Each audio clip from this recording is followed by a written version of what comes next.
ये वैसे मेरा लास्ट का था, लेकिन गर्मा गर्म माहौल में आपने ये मुद्दा लिया है। अध्यक्ष महोदय,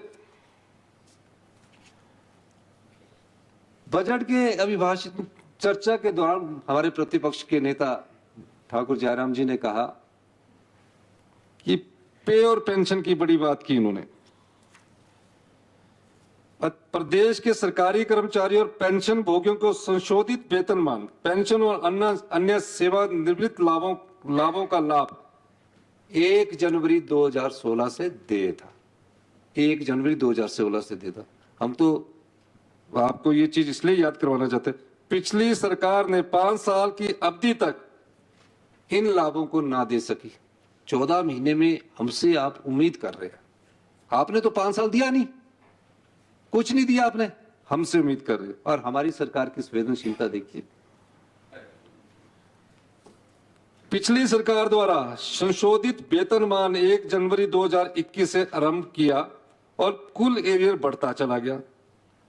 पिछली पूर्व सरकार द्वारा केवल 5,643 करोड़ रुपए की राशि अंतरिम राहत के रूप में जारी की गई और उसके बाद भी 10,957 करोड़ रुपए का जो 6th पेमेंट कमीशन आपने लागू किया, वो एरियर हम पर छोड़ दिया। इसमें से 1,306 करोड़ रुपए की राशि वेतन, पेंशन तथा ग्रेजुएटी के एरियर के रूप में शेष है। अगर आप चाहते तो ये भुगतान कर सकते थे, पर आपने नहीं चाहा।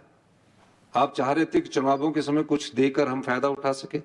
हम चुनावों को अगर मद्देनजर देखकर चलते हैं तो हम ओल्ड पेंशन स्कीम कभी ना देते, क्योंकि चुनाव तो 4 वर्ष बाद आने हैं।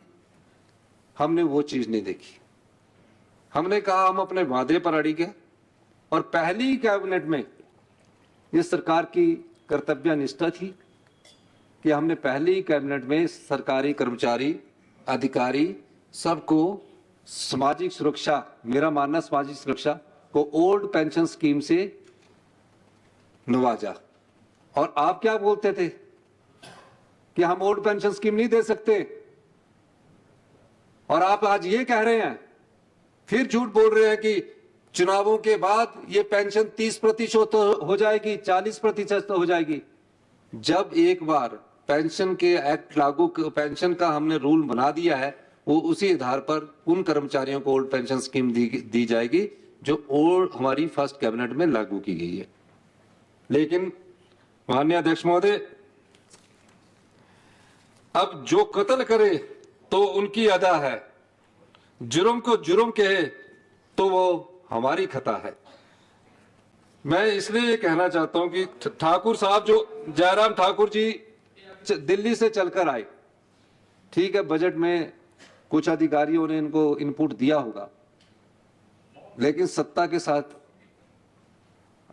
अधिकारी चलते हैं, चाहे आपकी सत्ता हो चाहे हमारी। उनका तो जिम्मेवारी अधिकारियों की तो यही है।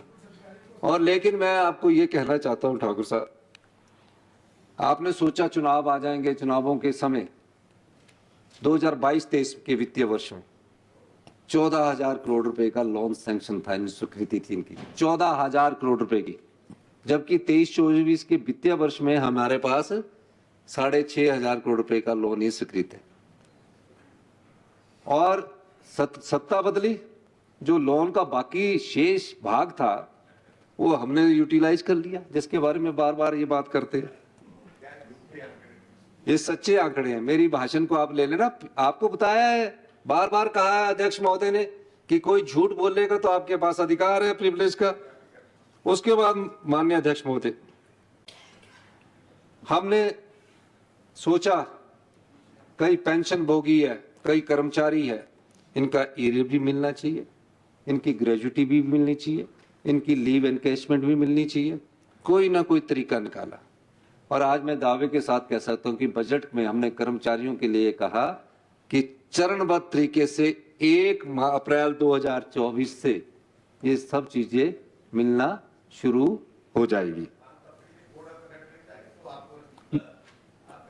नहीं, आप तो मुख्यमंत्री रहे हैं, जब बजट पास हो जाता कोड ऑफ कंडक्ट उन पर लागू नहीं होता, उनको 1 अप्रैल 2024 से ही मिलना शुरू हो जाएगा। हमसे जुड़े रहने के लिए हमारे YouTube चैनल को सब्सक्राइब करें और नई वीडियो की नोटिफिकेशन के लिए बेल आइकॉन को दबाएं।